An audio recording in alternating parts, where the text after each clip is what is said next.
इस कार्यक्रम के पुण्यार्चक हैं गुणायतन परिवार। गुणायतन परिवार द्वारा भोपाल में बड़ी सार्थक पहल की गई है, जिसमें बच्चों को संस्कार युक्त और गुणवत्तापूर्ण शिक्षा देने का मौका मिल रहा है। ये बच्चों की व्यवस्था की गई है, जिसमें 6वीं 7वीं के बच्चे इस साल लिए जाएंगे और 11वीं 12वीं और सीए फाउंडेशन के बच्चों को यहाँ रखा जाएगा। ये मेधावी छात्रों को प्रावीण्य के आधार पर उसे प्रविष्टि मिलेगी। पूरे देश भर से प्रविष्टियाँ आएगी।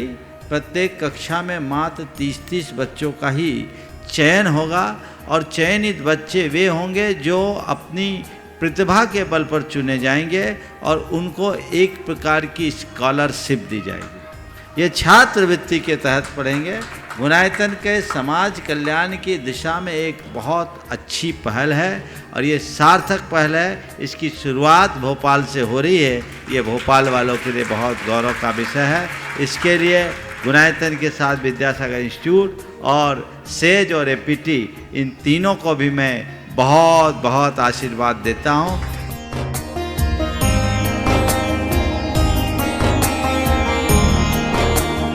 एक आदर्श और व्यवस्थित दिनचर्या का लक्ष्य प्राप्ति में बहुत बड़ा योगदान होता है।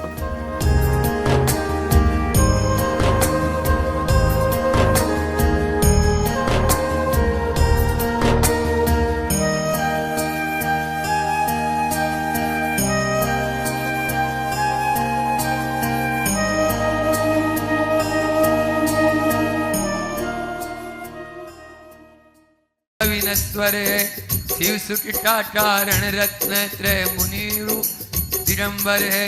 अक्षय सुख मुझको मिल जावे श्रुतधारी धर सेन नमो।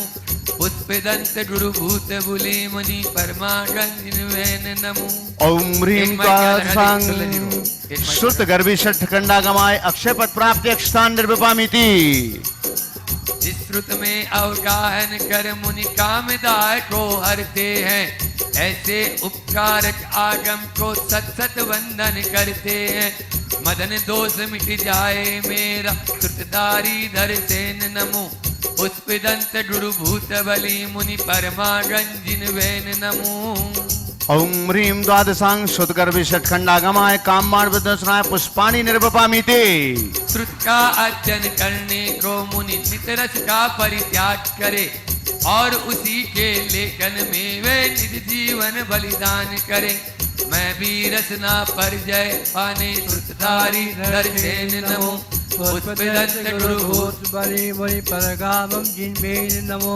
ओम ह्रीं द्वादशांग शुद्धगर्भ षट्खंडागमाय शुद्धारोग्य विनाशनाय नैवेद्यम निर्वपामिति।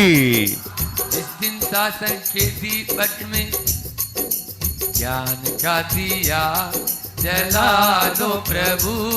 तुम आज मेरे अंतर मन में ज्ञान का दिया जला दो प्रभु। जिस दिन शासन के दीपक ने हम सबका अज्ञान हरा, उस शासन के ज्ञाता गुरु से मिलता है शिव सोच करा। ज्ञान की ज्योति जगाने श्रुतधारी धर सेन नमो।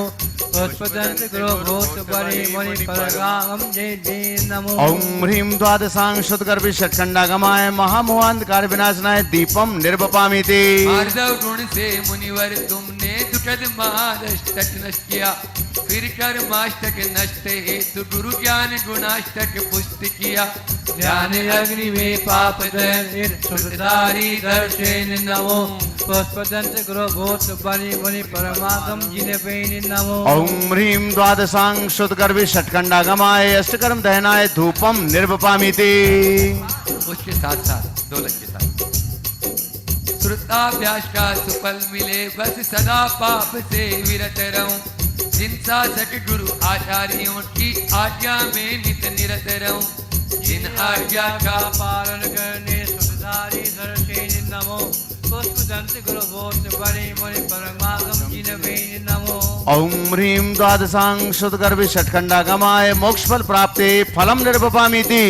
वर्तमान जिन शासन बंधु शिव साधक मुनिवर बंधु।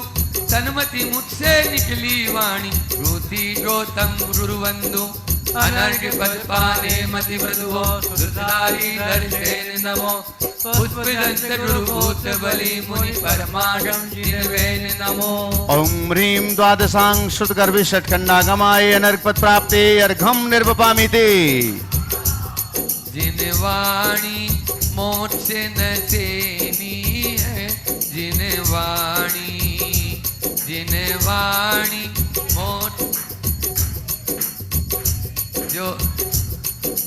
जो जिनवाणी नित अभ्यासे जो जिनवाणी नित अभ्यासे वो ही सच्चा जैनी। बोलो ना रतनलाल जी बेनाड़ा की आवाज। जिनवाणी मोक्ष दर्शेनी है जिन। सब बैठ जाओ। जो जिनवाणी पूर्ण धरत है जो जिनवाणी पूर्ण धरत है सैनी होके असैनी है जिनवाणी मोक्ष न सैनी है जिनवा।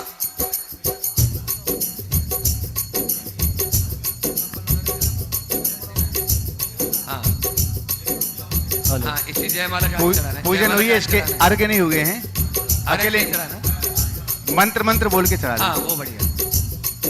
ओम ह्रीं एकट्ठी प्रमाण समग्र बहुशुद्ध भक्ति भावना यही अर्घम निर्वपामि ते। लगातार अर्घ हैं। ओम ह्रीं मध्यम पद गर्भित समस्त पदाक्षरित बहुशुद्ध भक्ति भावना यही अर्घम निर्वपामि ती। ओम ह्रीं अंग प्रविष्ट अंगबाई गमय सकल बहुशुद्ध भक्ति भावना यही अर्घम निर्वपामि ती। ओम ह्रीं आचारादि द्वादशांग सामायिकादि बाह्यांग बहुशुद्ध भक्ति भावना यही अर्घम निर्वपामि ती। ओम ह्रीं श्रुत कारक बहुश्रुत भक्ति भावनाय नमः अर्घम निर्वपामि ती। ओम ह्रीं अनेकांतात्मक बहुश्रुत भक्ति भावनाय नमः अर्घम निर्वपामि ती। ओम ह्रीं नित्यात्मक वस्तु विवेचक बहुश्रुत भक्ति भावनाय नमः अर्घम निर्वपामि ती। ओम ह्रीं दीप रूप बहुश्रुत भक्ति भावनाय नमः अर्घम निर्वपामि ती। ओम ह्रीं भावश्रुत प्रदात श्री बहुश्रुत भक्ति भावनाय नमः अर्घम निर्वपामि ओम ती। ह्रीं आचारण बहुश्रुत भक्ति भावनाय नमः अर्घम निर्वपामि ती। ओम ह्रीं सूत्रकृतान बहुश्रुत भक्ति भावनाय नमः अर्घम निर्वपामि ती। दानान बहुश्रुत भक्ति भावनाय नमः अर्घम निर्वपामि ती। समवायान बहुश्रुत भक्ति भावनाय नमः अर्घम निर्वपामि ती। व्याख्या प्रकृति बहुश्रुत भक्ति भावनाय नमः अर्घम निर्वपामि ती। यात्रिकता बहुश्रुत भक्ति भावनाय नमः अर्घम निर्वपामि ते। उपाश्चात्यानान्य बहुश्रुत भक्ति भावनाय नमः अर्घम निर्वपामि ते। अंतर्चत बहुश्रुत भक्ति भावनाय नमः अर्घम निर्वपामि ते। अनुत्तरोपादट बहुश्रुत भक्ति भावनाय नमः अर्घम निर्वपामि ते। व्याकरण बहुश्रुत भक्ति भावनाय नमः अर्घम निर्वपामि ते। पाठसूत्र बहुश्रुत भक्ति भावनाय नमः अर्घम निर्वपामि ते। बहुश्रुत भक्ति भावनाय नमः अर्घम निर्वपामि ते। चंद्र प्रज्ञप्ति बहुश्रुत भक्ति भावनाय नमः अर्घम निर्वपामि ते। प्रज्ञप्ति बहुश्रुत भक्ति भावनाय नमः अर्घम निर्वपामि ते। बुद्धि प्रज्ञप्ति बहुश्रुत भक्ति भावनाय नमः अर्घम निर्वपामि ते। दधि प्रज्ञप्ति बहुश्रुत भक्ति भावनाय नमः अर्घम निर्वपामि ते। व्याख्या प्रज्ञप्ति बहुश्रुत भक्ति भावनाय नमः अर्घम निर्वपामि ते। दृष्टिवाद सूत्र बहुश्रुत भक्ति भावनाय नमः अर्घम निर्वपामि ते। तस्मानी और दृष्टिवाद बहुश्रुत भक्ति भावनाय नमः अर्घम निर्वपामि ते। ओम ह्रीं उत्पाद पूर्व दृष्टिवाद बहुश्रुत भक्ति भावनाय नमः अर्घम निर्वपामि ते। अट्रायणी पूर्व दृष्टिवाद बहुश्रुत भक्ति भावनाय नमः अर्घम निर्वपामि ते। ओम ह्रीं वीर्यानुवाद पूर्व दृष्टिवाद बहुश्रुत भक्ति भावनाय नमः अर्घम निर्वपामि ते। ओम ह्रीं अस्ति नास्ति प्रवाद पूर्व बहुश्रुत भक्ति भावनाय नमः अर्घम निर्वपामि ते। ज्ञान प्रवाद पूर्व बहुश्रुत भक्ति भावनाय नमः अर्घम निर्वपामि ते। सत्य प्रवाद पूर्व बहुश्रुत भक्ति भावनाय नमः अर्घम निर्वपामि ते। आत्म प्रवाद पूर्व बहुश्रुत भक्ति भावनाय नमः अर्घम निर्वपामि ते। कर्म प्रवाद पूर्व बहुश्रुत भक्ति भावनाय नमः अर्घम निर्वपामि ते। ओम ह्रीं प्रत्याख्यान प्रवाद पूर्व बहुश्रुत भक्ति भावनाय नमः अर्घम निर्वपामि ते। विद्यानुवाद पूर्व दृष्टिवाद बहुश्रुत भक्ति भावनाय नमः अर्घम निर्वपामि ते। कल्याणवाद पूर्व बहुश्रुत भक्ति भावनाय नमः अर्घम निर्वपामि ते। प्राणवाद पूर्व दृष्टिवाद बहुश्रुत भक्ति भावनाय नमः अर्घम निर्वपामि ते। विशाल पूर्व बहुश्रुत भक्ति भावनाय नमः। अर्घम निर्वपामिति लोट्य बिंदुसार कुरु बहुश्रुत भक्ति भावनाय नमः। अर्घम निर्वपामिति ओम जल जटा चूलिका बहुश्रुत भक्ति भावनाय नमः। अर्घम निर्वपामिति जल जटा बहुश्रुत भक्ति भावनाय नमः। अर्घम निर्वपामिति ओम माया जटा चूलिका बहुश्रुत भक्ति भावनाय नमः। अर्घम निर्वपामिति ओम रूप जटा चूलिका बहुश्रुत भक्ति भावनाय नमः। अर्घम निर्वपामिति ओम नभ जटा चूलिका बहुश्रुत भक्ति भावनाय नमः। अर्घम निर्वपामिति ओम द्वादशांड बाह्य बाह्यांग गर्भित समस्त श्रुत अदाक्षर सहित बहुश्रुत भक्ति भावनाय नमः। अर्घम निर्वपामिति सामायिक बाह्य बाह्यांग बहुश्रुत भक्ति भावनाय नमः। अर्घम निर्वपामिति संस्तव बाह्यांड बहुश्रुत भक्ति भावनाय नमः। अर्घम निर्वपामिति मंदन बाह्यांड बहुश्रुत भक्ति भावनाय नमः। अर्घम निर्वपामिति श्रवण बाह्यांड बहुश्रुत भक्ति भावनाय नमः। अर्घम निर्वपामिति बाह्यांड बहुश्रुत भक्ति भावनाय नमः। अर्घम निर्वपामिति कर्म बाह्यांड बहुश्रुत भक्ति भावनाय नमः। अर्घम निर्वपामिति कालिक बाह्यांड बहुश्रुत भक्ति भावनाय नमः। अर्घम निर्वपामिति राध्यन बाह्यांड बहुश्रुत भक्ति भावनाय नमः। अर्घम निर्वपामिति कल्प व्यवहार बाह्यांड बहुश्रुत भक्ति भावनाय नमः। अर्घम निर्वपामिति कल्प्या कल्प बाह्यांड बहुश्रुत भक्ति भावनाय नमः। अर्घम निर्वपामिति ओम ह्रीं महाकल्प बाह्यांड बहुश्रुत भक्ति भावनाय नमः। अर्घम निर्वपामिति पुंडरीका पुंडरीक बाह्यांड बहुश्रुत भक्ति भावनाय नमः। अर्घम निर्वपामिति महापुंडरीक बाह्यांड बहुश्रुत भक्ति भावनाय नमः। अर्घम निर्वपामिति सिद्धिका बाह्यांड बहुश्रुत भक्ति भावनाय नमः। अर्घम निर्वपामिति बाह्य श्रुतांड सहित बहुश्रुत भक्ति भावनाय नमः। अर्घम निर्वपामिति ओम ह्रीं बहुश्रुत भक्ति भावनाय नमः। अर्घम महार्घम निर्वपामिति हमारी माँ जिनवाणी तारी तो जय जयकार। आज का दिन हमारी संस्कृति का अद्भुत दिन है। आज का दिन इसलिए अर्थपूर्ण है क्योंकि आज की तिथि में हम सबको एक आँख मिली। एक आँख है जो हमें प्रकृति ने दी, वह चर्म की आँख है। दूसरी आँख है वह जो हमारी संस्कृति ने दी है, वह है मर्म की आँख। आज हमें ऐसी ही आँख मिली। हम सबको पता है कि अनादि निधन प्रवाहमान ये जैन धर्म भगवान ऋषभ देव से लेकर भगवान महावीर पर्यंत अविरल प्रवाहित होता हुआ आया। भगवान महावीर के निर्वाण के उपरांत गौतम स्वामी, सुधर्माचार्य और जम्बू स्वामी भगवान तीन केवली भगवंतों के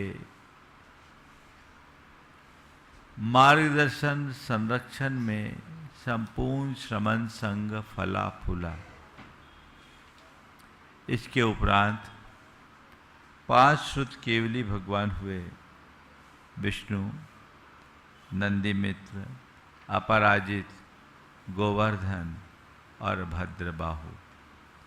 इन 5 श्रुत केवली भगवंतों के काल में जिन शासन की ये परंपरा चलती रही, लगभग 163 वर्षों का काल इनका रहा। भगवान महावीर के निर्वाण के उपरांत धीरे धीरे ज्ञान का क्रम क्षीण होता चला और उसके बाद हमारे कुछ आचार्य ऐसे हुए जो 11 अंग का पूर्ण ज्ञान रखे और शेष अंगों और पूर्वों में 10 पूर्वों का एक देश और 4 पूर्वों 11 अंग और 10 पूर्व का ज्ञान रखा और 4 पूर्वों का एक देश ज्ञान रहा। वे आचार्य थे विशाखाचार्य, प्रोष्ठिल, जयाचार्य, छत्री, जयाचार्य, नागाचार्य, सिद्धार्थ स्थविर, धृतिसेन, विजयाचार्य, बुद्धिल, गंगदेव और धर्मसेन। ये 11 आचार्य ऐसे हुए जिन्हें 11 अंग 10 पूर्व का पूर्ण ज्ञान था और शेष 4 पूर्वों का एक देश ज्ञान था। उसके बाद 5 आचार्य हुए जिन्हें 11 अंग और 14 पूर्वों का एक देश ज्ञान रहा। वे थे कालकाचार्य, जयपाल, पांडु स्वामी, ध्रुवसेन और कंसाचार्य। इन 5 आचार्यों को 11 अंग और 14 पूर्वों का एक देश ज्ञान मात्र बचा। उसके बाद सुभद्र, यशोभद्र, यशोबाहु और लोहार्य, ये 4 ऐसे महान आचार्य हुए जिन्हें आचारांग का पूरा और शेष अंगों और पूर्वों का एक देश ज्ञान था।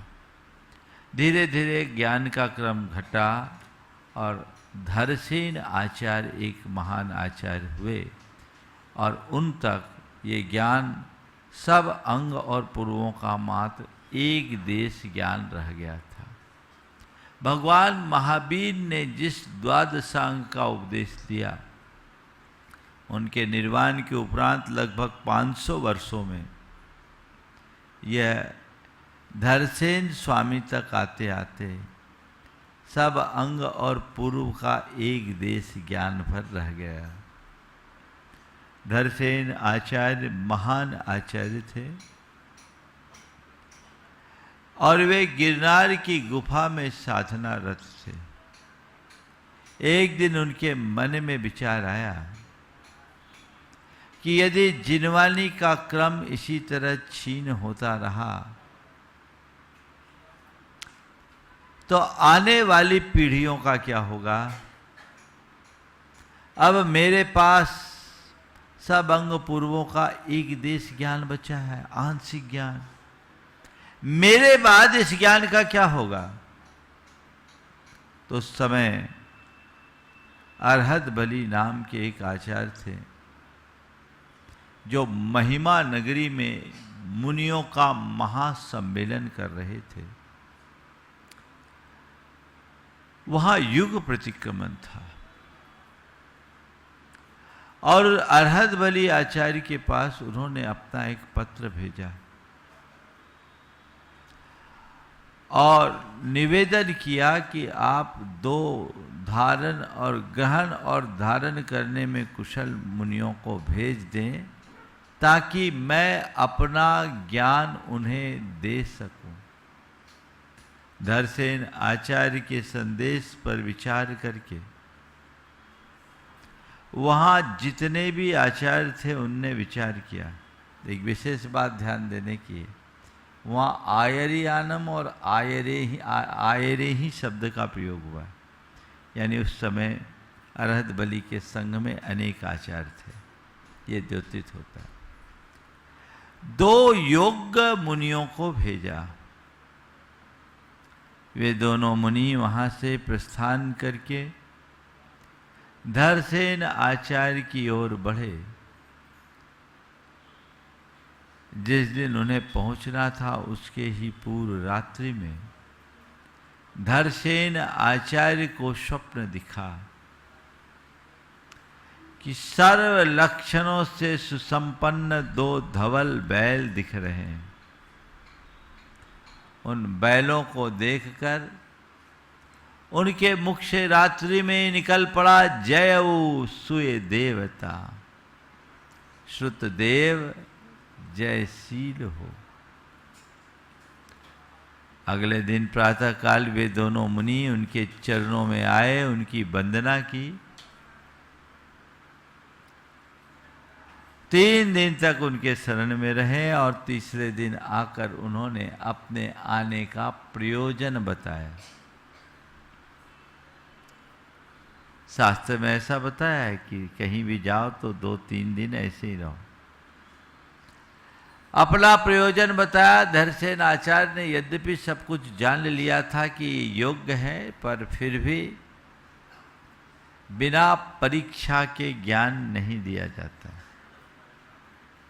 यद्यपि स्वप्नजन्य निमित्त से उन्हें सब कुछ पता लग गया था, पर फिर से उन्होंने परीक्षा ली और दोनों को 2 मंत्र दिया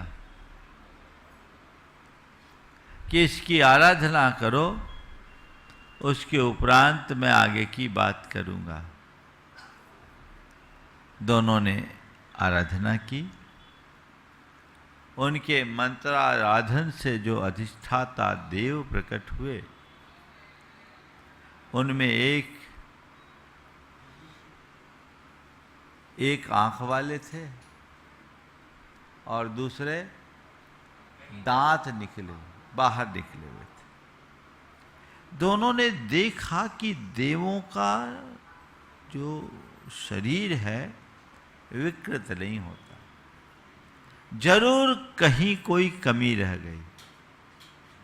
उन्होंने अपने मंत्र को फिर से देखा तो पाया एक मंत्र में एक अक्षर अधिक था और एक मंत्र में एक अक्षर कम था, यानी एक अधिकाक्षरी मंत्र था और दूसरा हीनाक्षरी मंत्र। दोनों महाराजों ने अपने अपने मंत्र का शोधन किया और शोधन के उपरांत जब मंत्र सिद्ध हुआ तो देवताओं ने भरपूर उत्सव किया। दोनों आए, अपना काम पूरा करके आचार्य महाराज के चरणों में नमन अर्पित किए और मंत्र आराधन के काल में घटित सारी घटना उन्हें सुनाई। दर्शन आचार्य को बहुत प्रसन्नता हुई और कहा, वत्स, हमें प्रसन्नता है कि तुम हमारा ज्ञान ग्रहण कर पाओगे, धारण कर पाओगे और आने वाली पीढ़ियों को दोगे। उन्होंने अपना जो ज्ञान था वो उन्हें दे दिया।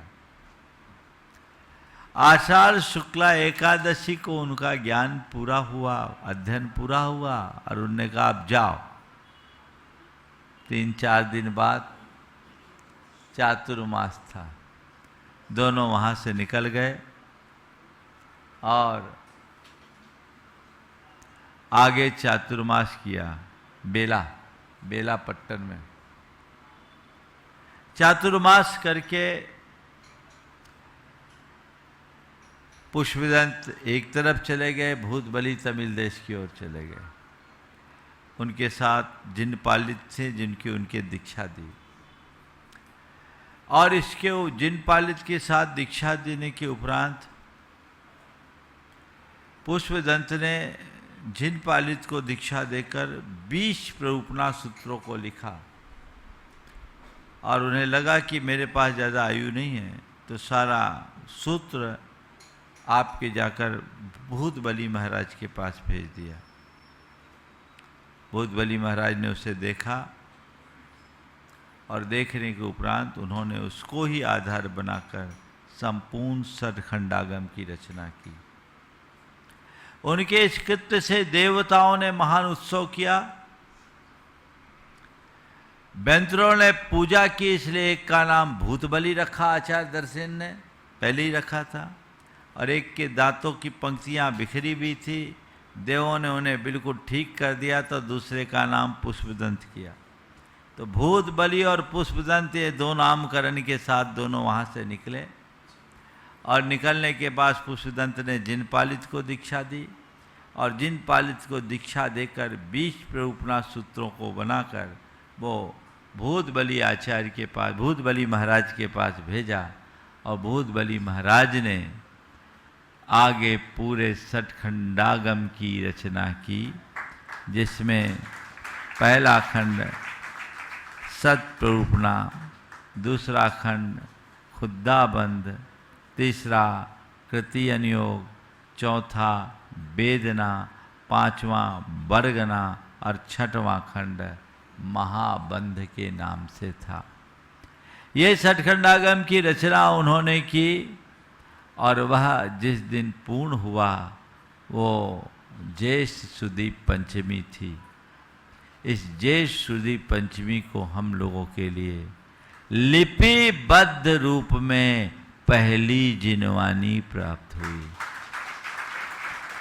यदि आचार्य धरसेन के मन में अपना ज्ञान देने का विकल्प नहीं होता, यदि आचार्य धरसेन ने अपना ज्ञान पुष्पदंत और भूतबली महाराज को नहीं दिया होता और आचार्य पुष्पदंत और भूतबली महाराज ने उन्हें लिपिबद्ध नहीं किया होता तो हमें ये सब ज्ञान मिला होता क्या? बोलो। और तत्व ज्ञान नहीं मिला होता तो हमारा क्या होता? तत्व ज्ञान के अभाव में हमारे पास क्या बचता? इसलिए आज का यह दिन हमारी संस्कृति का एक श्रेष्ठतम दिन बन गया। मैंने इसीलिए कहा था कि आज का दिन हमें आंख देने वाला दिन है। आचार्य कुंद कुंद कहते आगम चक्षु साहू। ये पहला लिपिबद्ध ग्रंथ सतखंडागम जिसका द्वादशांग से सीधे संबंध है, महाकर्म प्रकृति से जिसका संबंध है। इसी काल में आचार्य गणधर भट्टारक हुए जिन्होंने कसाय प्रावृत नामक ग्रंथ का लिखा और लगभग इसी के आसपास काल में आचार्य कुंद कुंद हुए जिन्होंने समय सार, प्रवचन सार, पंचास्तिकाय, नियम सार, अष्टपाहुर जैसे अनेक महान महान ग्रंथ हम सब के लिए दिए, जिससे आज पूरा जैन तत्व ज्ञान हम सबको प्राप्त हो रहा है। ऐसा महान पर्व है आज का। ज्ञान उत्तरोत्तर छीन हो रहा था। अगर इन आचार्यों ने उसकी पूर्ति नहीं की होती, ऐसी व्यापक दृष्टि नहीं अपनाई होती, तो आज हम अंधे ही बने होते, धर्म नष्ट भ्रष्ट हो गया होता। धर्म का प्रवाह शास्त्रों के बदौलत यहाँ आया और शास्त्रों की रचना आचार्यों ने की। ये उनका महान उपकार हम सब पर है। अब कुछ नहीं बचा। भगवान ने जो बोला उसका बहुत थोड़ा अंश द्वादशांग में आया और द्वादशांग में भी जो था उसमें सब अंग पूर्वों का एक देश ज्ञान आचार्य धरसेन को था। उन्होंने जो ज्ञान आचार्य पुष्पदंत भूतबली महाराज को दिया उसका एक अंश उन्होंने लिखा, बहुत कम लिखा गया है। पन्नव निज्जा भावा अनंत भागोद अनभिलप्पानम अनभिलप्पस पुनो अनंत भागोद सुध निबद्धो। जितना प्रज्ञापनीय तत्व है उसका अनंतवां भाग भगवान ने प्रतिपादित किया और भगवान ने जितना प्रतिपादित किया उसका अनंतवां भाग श्रुत में निबद्ध हुआ और श्रुत में जितना अनंत भाग निबद्ध हुआ आज उसका अंश मात्र हमारे पास उपलब्ध है और जो उपलब्ध है उसका अंश ही हम पढ़ पाते हैं, समझ सुन पढ़ पाते हैं, सीख पाते हैं और जितना पढ़ते हैं उसका बहुत छोटा अंश ही अपनी बुद्धि में धारित कर पाते हैं। ज्ञान का एक क्रम उत्तरोत्तर छीन होता आया। कैसे? एक राजा के राज्य में राजकोष में कमी होते जा रही थी। एक दिन मंत्रियों से पूछा क्या बात है, जनता कर नहीं देती क्या, राजकोष में कमी क्यों है? बीरबल ने जवाब दिया कि इसका जवाब मैं दरबार में दूंगा। दरबार में दूंगा, ठीक, दरबार में दे देना। उनने सारे दरबारियों को लाइन से खड़ा किया। अकबर सिंहासन पर बैठे और सबसे आखिरी वालों के हाथ में एक बर्फ की सिल्ली पकड़ाई और कहा एक दूसरे को ट्रांसफर करते हुए राजा तक पहुंचा।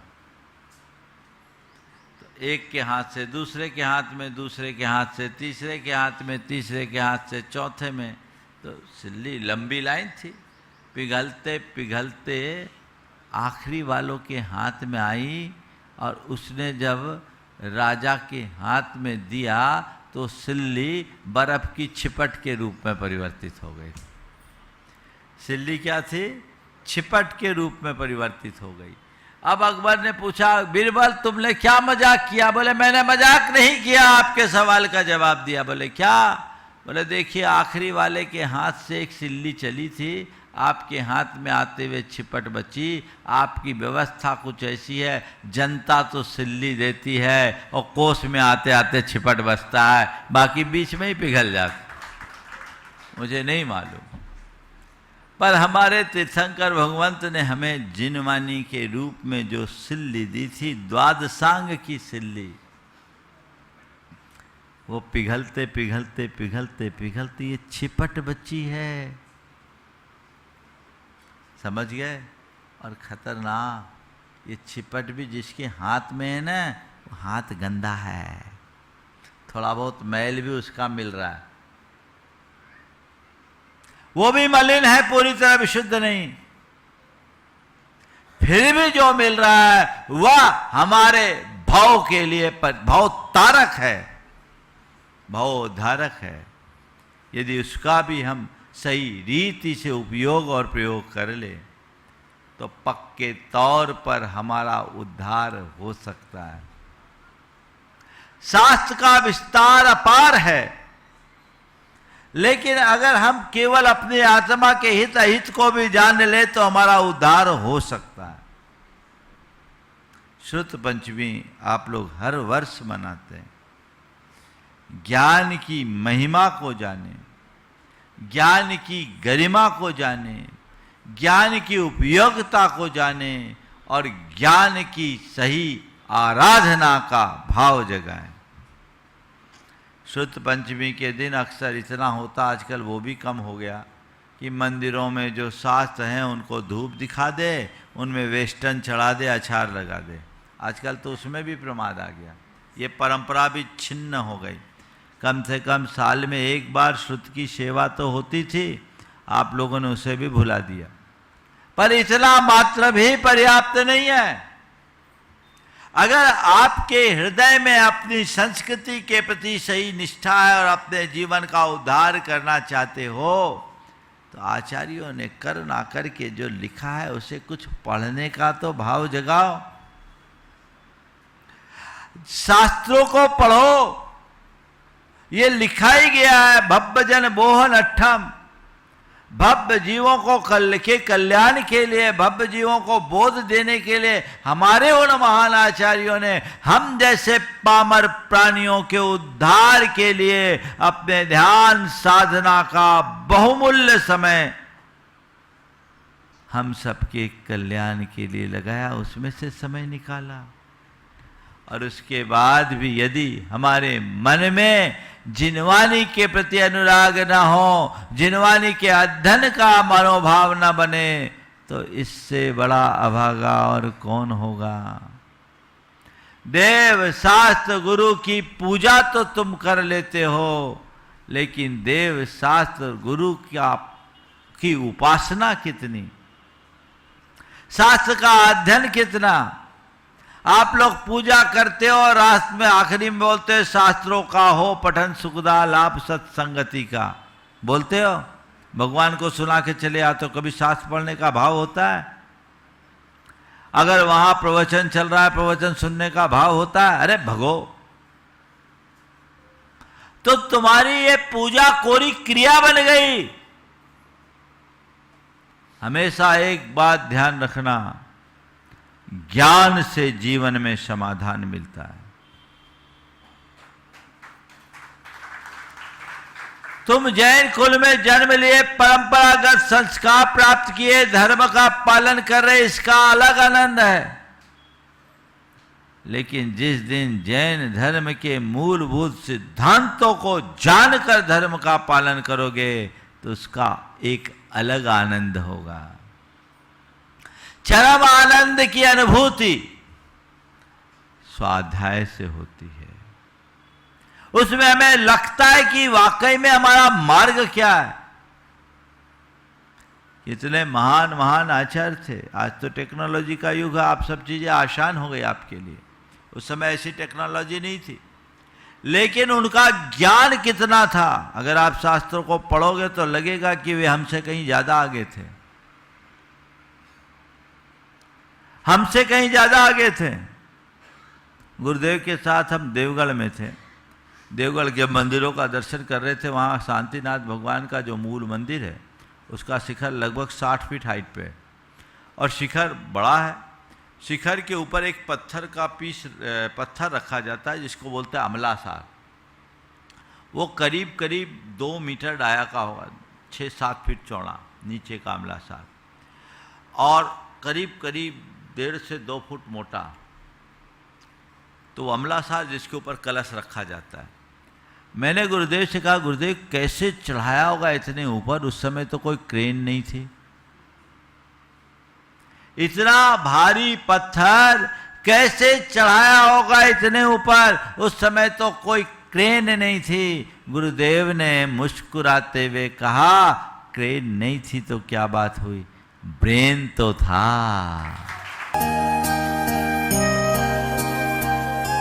गुणायतन परिवार द्वारा भोपाल में बड़ी सार्थक पहल की गई है जिसमें बच्चों को संस्कार युक्त और गुणवत्तापूर्ण शिक्षा देने का मौका मिल रहा है। ये बच्चों की व्यवस्था की गई है जिसमें 6वीं 7वीं के बच्चे इस साल लिए जाएंगे और 11वीं 12वीं और सीए फाउंडेशन के बच्चों को यहाँ रखा जाएगा।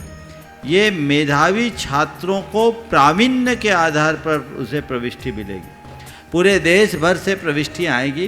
प्रत्येक कक्षा में मात्र 30-30 बच्चों का ही चयन होगा और चयनित बच्चे वे होंगे जो अपनी प्रतिभा के बल पर चुने जाएंगे और उनको एक प्रकार की स्कॉलरशिप दी जाएगी। ये छात्रवृत्ति के तहत पढ़ेंगे।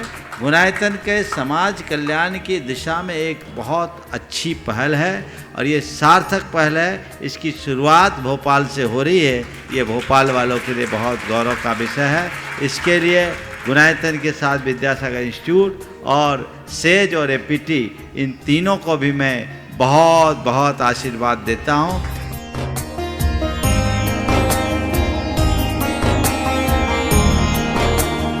एक आदर्श और व्यवस्थित दिनचर्या का लक्ष्य प्राप्ति में बहुत बड़ा योगदान होता है।